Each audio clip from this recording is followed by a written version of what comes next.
The story begins in the quiet town of Sam May Ri, where illegal hunting is usually the only criminal activity. A group of friends is having a barbecue at night when a young man steps away to relieve himself. He ends up slipping in the mud and sliding down the hillside until he almost falls face first onto a body. Despite the scare, the boy takes the opportunity to steal the gold ring from a loose finger and prepares to climb back up. Then we see something lurking in the underbrush, and the young man is attacked next. No one seems to notice his absence, but the violated coffin is soon discovered, and the crime scene fills with bumbling police officers who also slip down the hillside. The victim's son is present and confirms that the gold ring was the only valuable item. The thief's cap is found, but no one pays much attention to it. In Seoul, a policeman named Kim is going through various troubles at work. First, the Attorney General of Korea refuses to show his driver's license, annoyed with Kim for insisting on treating him like everyone else. Then, a drunk driver starts cursing at him and even assaults him before running away. Venting to a colleague, Kim discovers that this is his last week in the capital, as he has been transferred and no one informed him. His new post is in Sam May Ri, where a businessman named Guak is plotting an expansion of his business. Eyeing the wealthy people of Seoul, he tells Mayor Malbach that the new trend is to invest in organic products. However, we see the duo can barely control the ingredients of their own dinner. On the way out, they encounter Captain Yu, who is the police chief. Guak mentions the coffin case on the hill and tells him to sort it out quietly, avoiding scaring off investors from Seoul. Meanwhile, Kim complains about the sudden move, especially now that he has a pregnant wife and a sick mother. His friend tells him he will soon forget the inconvenience of the move, as he will be enjoying the peace of a small town. The next day, young June searches for her grandfather around Sam May Ri, pedaling around the town until dark. As she swerves to avoid a cow that suddenly appears, she ends up in the underbrush and twists her ankle in the fall.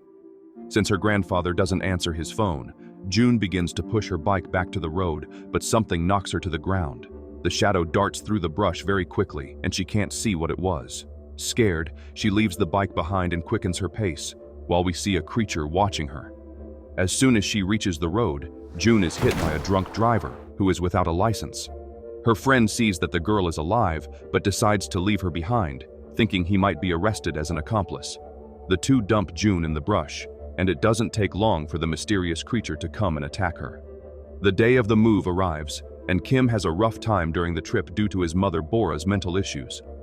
Meanwhile, a biologist named Suri is camping with her boyfriend, Sun Bae, when he starts calling her out loud. She doesn't understand why he was so scared by a magazine until she notices there's still a hand stuck to the cover. Upon arriving at their new home, Kim meets little Dukgu, who is drawing on the sidewalk when a very strange woman comes to scold him. With a hysterical laugh, she slaps the boy and forces him to call her mommy, in addition to taking care of a doll as if it were a real baby. Malbach appears to explain that Dukgu is a shaman, and this woman has been taking care of him since his grandmother died. He also tells Kim that his new colleagues are investigating a case on a nearby ranch. Detective Shin has been sent to help with the case, and he is the one interrogating the biologist couple about the hand they found when someone also finds the head. Malbach arrives with Kim right after and is shocked by the severity of the case, fearing this will disrupt the event planned for the weekend. Captain Yu wastes no time and orders Kim to collect the rest of the parts along with his colleague Park. However, since Park has a weak stomach, it all falls to the rookie, and Kim finishes the job only in the morning. Shin is leaving to accompany the autopsy when Mr. Chun, June's grandfather, arrives. Devastated to recognize his granddaughter, he says this was the work of a wild animal. To make matters worse, the coroner explains that not all the parts belong to the same person, and some are even quite old. That afternoon, Malbach receives visitors from Seoul and begins promoting lots of land for organic farming. For this reason, he becomes furious hours later when the police suggest canceling everything until the case is resolved. Guak also refuses to change plans and orders the captain to patrol the town better, reminding him that all of this must be done discreetly. Yu grows increasingly angry with the businessman's insolence and takes it out on Park when he dares to say that tomorrow is his day off. Ignoring the chaos at the station, Shin puts an empty can in his pocket, and Kim offers to host him in his new house as long as he needs. On the way there, they both get a big scare when someone suddenly appears in the brush. Kim recognizes his neighbor Hana, who is still calling her doll her baby. He backs away as quickly as possible and explains the situation to the detective while the crazy woman quickens her pace to keep up with them. Arriving home, Kim introduces Shin to his wife, Mi-young. The detective starts regretting accepting the invitation when Bora suddenly attacks her daughter-in-law for no reason and throws a shoe in the middle of the dinner table.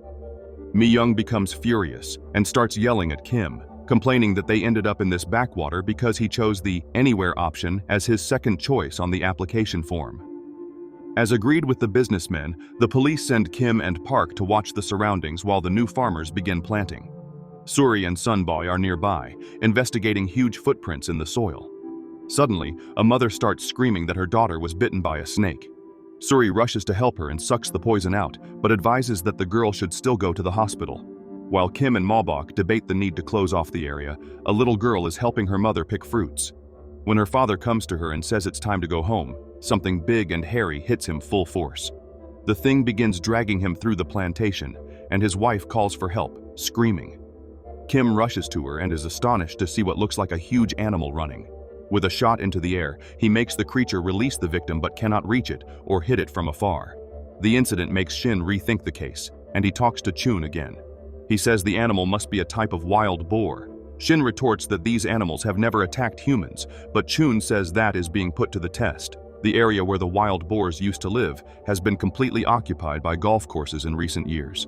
With nothing to hunt, they must have survived on the remains they managed to excavate from the coffins, gradually growing accustomed to the new diet. It was only a matter of time before they decided to experiment with freshly caught humans. The next day, a team hired by Guak arrives in town to deal with the wild boar. Beck is the brave leader of the crew, and he introduces his team of professional hunters, along with the dogs Mickey and Mighty. They find a footprint as soon as they enter the woods, and one of them estimates that the animal must weigh about 300 kilos. Later, Suri is camping with Sunbae again, hoping that an encounter with the beast will earn her academic fame. Noticing something approaching the bait, she sends her boyfriend outside to take a look. Beck's team has also noticed the moving target, and everyone is running around in a disorganized manner. Sunbae is attacked as soon as he steps outside the tent, but the beast doesn't go far this time. The wild boar is captured by one of Beck's traps and is subsequently killed by the hunter. Proudly, Maubach presents the defeated culprit to the public, and people line up to get an autograph from Beck. Then he recognizes Chun and says he is a legendary hunter. When Chun examines the boar's teeth and states that this wasn't the one, it only heightens Maubach and Guak's despair. The two implore him to keep his voice down due to the journalists, and Guak asks who will take responsibility for the losses. Chun loses his cool at hearing this, saying that his granddaughter's life was worth more than a handful of potatoes. Despite his anger, he agrees to prove what he says and takes charge of opening up the boar. Everyone is startled when the animal seems to suddenly come back to life, but Chun explains that this happens when a nerve is hit. In the stomach, he finds a chicken and various junk, as well as a piece of that same magazine.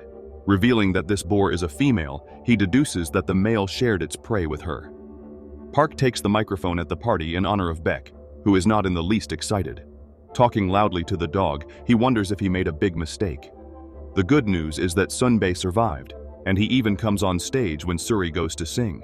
The festivities are so much that no one feels the tremors or notices the vibrating objects. Beck is the only one to see that the gate is under attack, and Suri only realizes something is wrong when she sees him aiming at something. The music stops when he fires into the air, and the bangs are heard clearly. Everyone starts piling furniture against the gate, but Beck keeps an eye on the shadows in the windows and sees that the invader is circling around. Sunbae freezes when he finds himself in the rifle's sights and takes a long time to move. The killer boar bursts through the wall and hits him again before rampaging away. Some people flee through the window, and everyone who tries to confront the creature ends up in trouble. The police climb the pillars to escape the destruction zone, but no one helps the captain up. The boar ends up crushing his foot before throwing him against the wall. Knowing that Kim's wife and mother are there, Park calls to inform him. With a heavy conscience, he prepares to make the sacrifice in the name of his people, but it is just then that Beck fires a shot. The bullet doesn't even pierce the hide of that wild beast, and the two stare at each other for a tense moment that even causes Beck to wet himself. However, the boar simply circles around him and finally leaves. When Detective Shin arrives at the scene with Kim and Chun, The danger has already passed. He puts a pack of cigarettes in his pocket while interrogating Malbach and remains silent as the owner starts searching for him. Sunbei survives again and is taken away on a handcart. Suspecting the truth, Chun goes after Beck and beats him until he confesses. He knew the female was innocent, but he used her barbecue to lure the male, risking all those people for a trophy. Despite the disagreement, both join forces with Kim and the detective to hunt the fierce wild boar. Suri asks to accompany them because she needs to film the creature, but Shin says it's too dangerous and literally drags the girl out. The group intends to stay in a cabin in the forest and spread bait around. When Beck remembers that his shots were useless, Chun shows a Russian gun that his father used, with special bullets for hunting bears. Of course, Suri hasn't given up and is just lurking on the stairs, where she ends up making friends with Beck. Waking from a nap, Mi-young sees that her mother-in-law has escaped and calls her husband to warn him. Kim rides out on his motorcycle looking for his mother, and a boy tells him she entered the forest. He decides to continue the search along with the group. While they prepare to climb the mountain, Suri convinces Chun to let her go along and promises to cook for everyone. As they begin their ascent, Hana catches Dukgu stealing food and becomes very angry, as she has already told him not to feed the wild boar. Arriving halfway up the mountain, Chun talks to the hermit of the cabin, who allows the group to stay once he identifies himself. He tells them about an incident many years ago when some farmers burned a vast area, killing many animals. A huge wild boar attacked them, and a group of hunters came to capture it. The man who accomplished the feat was Chun's father, who buried the animal under huge stones, using a trap that should still be somewhere in the forest. At night, Chun also tells the group a story about a criminal who hid in the forest. Sometime later, only his head was found, as the rest had been eaten. Shin is shocked by the account, as there's no known pig species that eats humans, but Suri explains that it could have been a genetic mutation. Feeling the cabin shake, everyone runs outside and is disappointed to see that the bait has disappeared, but there is no sign of the beast. Then something starts moving in the brush, and Chun stops Kim from pulling the trigger before confirming the target, saving his mother's life. Since it's too risky to take her down before the boar is caught, Bora ends up integrating into the team for now. The following morning, they find the trap the hermit mentioned and start setting it up. However, Beck disagrees with these primitive methods and prefers to spread explosives connected to motion sensors. Then someone finds a footprint that appears lighter than the others, and Suri explains that wild boars walk on their toes when near the den, precisely to avoid leaving tracks. Following this lead, they find a cave nearby and discover 2 piglets inside. Chun says the father must have gone looking for food and may return at any moment. Ignoring Sun's outrage, Beck kills one of them right there, but Chun convinces him to kidnap the other as insurance. The squeals of pain are very soft, but the larger boar hears them perfectly. He catches the intruders right at the mouth of the cave and begins to chase them furiously.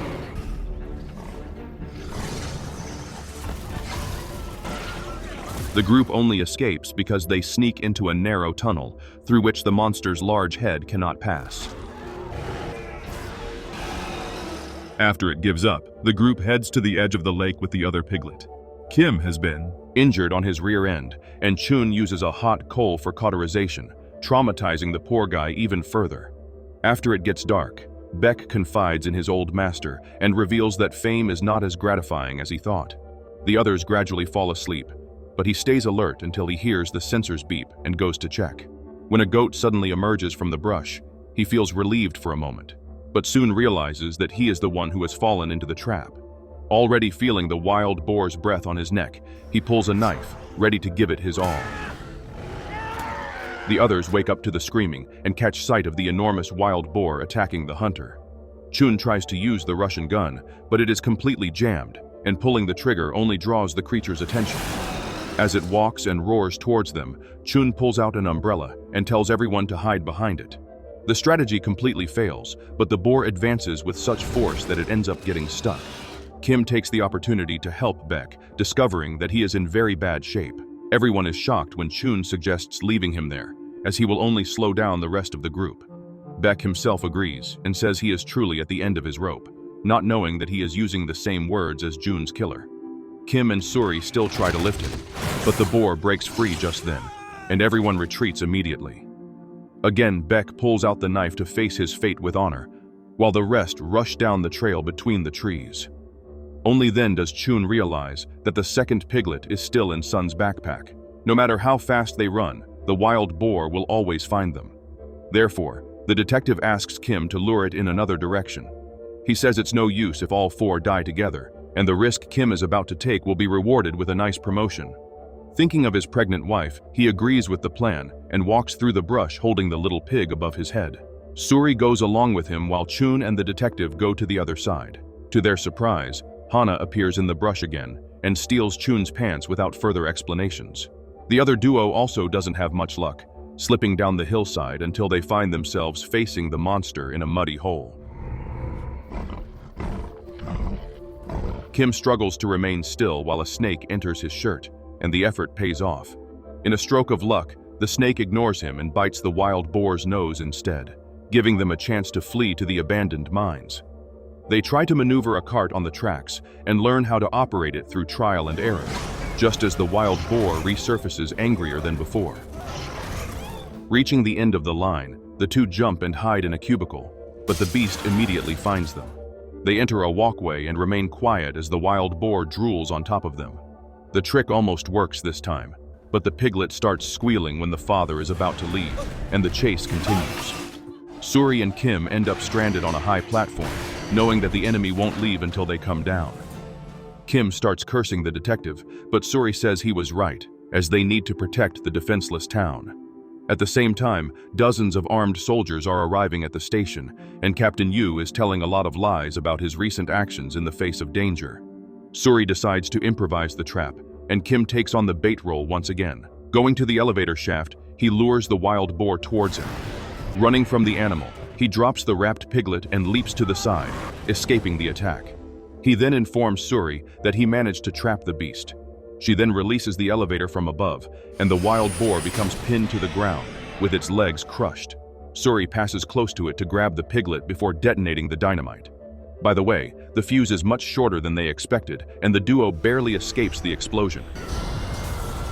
After a horrifying nightmare where Mi-young gives birth to a baby wild boar, Kim wakes up on a firefighter's stretcher, and Shin brushes it off when he asks about that promotion. While everyone celebrates victory, the wild boar piglet wanders through the mountain with an angry look.